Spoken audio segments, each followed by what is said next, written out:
વડોદરાના સાવલી તાલુકામાં 4 પગનો આતંક સામે આવ્યો છે। કમલપુરા પંથકમાં એક સાથે 4 દીપડા દેખાયા।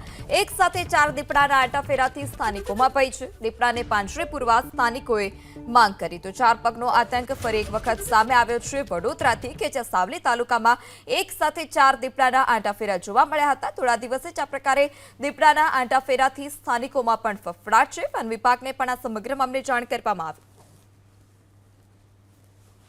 છે એટલે દીપડો નીકળે છે 4 અને હેરાન બહુ કરે છે એટલે રાત્રે કોઈ જતું નથી। સમીસાના ઘેર પાણી પણ મારવા જતા નથી કોઈ। રામપુરા, કમલપુરા, ડુંગરાપુરા, નરબાપુરા, સદાપુરા તમામ ગામોમાં આ દીપડાઓ હેરાનગતિ બહુ કરે છે। દિવસમાં અમારે ઢોર કે ખેતરમાં જવું હોય તો જઈ શકાતું નથી।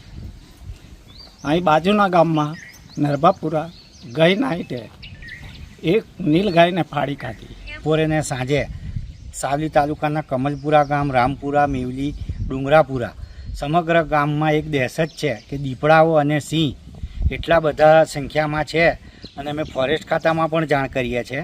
જાણ કરીએ તો આવી અને પિંજરાઓ મૂકી જાય। પિંજરા મૂકીને પછી સામે પણ નથી જોતા।